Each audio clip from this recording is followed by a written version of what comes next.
Mirror's Edge Catalyst is a reboot from EA that misses the point of why the original was so successful. The original Mirror's Edge was simple, clean, straight to the point. Catalyst, on the other hand, is clumsy, bloated, and tries to do too many things at once. Faith is a teenage girl who lives in a world where corporations control the world, and for some reason people are oppressed for going against them. I still don't understand why this world is so dystopian, and neither did I care. The characters are completely one-dimensional, and lack any kind of development other than, hey, aren't you that girl everyone likes? The original story was simple, and even if you didn't understand it all, the point wasn't the story. The point of Mirror's Edge was the gameplay. Here in Catalyst, story is much more in the forefront, and gameplay feels like a means to an end. Gone are the straightforward paths in favor of a more open-world city. While that sounds great, you may end up getting lost trying to reach your destination. The game has a waypoint system, telling you where you need to go, and the runner vision will guide you to it. But if you're like me and remember how great the original was, you'll switch runner vision to classic, where you won't see a trail leading you forward.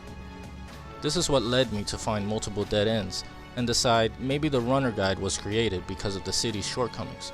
If the game has free roam, I expect to roam everywhere freely. Not so here. You have to wait until you upgrade your stats. Herein lies the RPG system Mirror's Edge Catalyst decided to bring into the game. Eventually you'll get a grappling hook and can swing across large gaps, essentially freeing up more of the city and more areas to free roam. But in a game about parkour, I'd rather not have to deal with upgrading my character. I don't want areas blocked off for later, not in Mirror's Edge. The stats will help upgrade your running ability, making you move more smoothly or grab things better, and even fight better. And yeah, let's talk about the fighting. It's horrible. While the original has you pressing a mini QTE, this one has you trying to perform combos and sidesteps, all while trying to move the camera back to the target. Why doesn't it lock onto an enemy? Is this something you have to upgrade? The first one was much more simple and rewarded you for not fighting, and when you were forced to fight, it didn't feel clumsy and awkward. Once I got to the guys with guns shooting at Faith, I was about ready to just quit the game. The story was boring, the controls weren't as responsive as the original, and even made them more complicated at that. The fighting mechanics was terrible, and I just wasn't having any fun. Maybe the game will feel less clumsy after you upgrade your character? Great, so now I have to go check out all these little side quests scattered around the city that serve nothing other than filler. Catalyst reminds me a lot of Assassin's Creed or the Far Cry series. The thing with those games is that the controls worked, and even when repetitive, it was still enjoyable to play. You like how the character feels in your hands, not so here. I thought Catalyst was supposed to be a more streamlined version of an already streamlined game. If you had trouble with the first game, no way will you be able to get a handle on this one.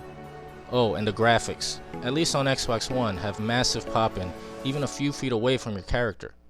Even from things that should have no business popping in, like chairs or a wall and ground textures, even clouds in the sky disappear and reappear. This game is a mess, at least for Xbox One, but I won't have trouble believing it isn't the same across the board. If you want to get into this series, just get the first one. Catalyst is a totally different game, but not in a good way.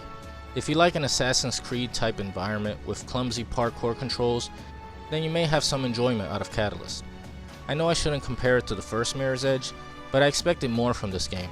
As it stands, it's just a reminder that the simplistic design and gameplay of the old series is gone for good.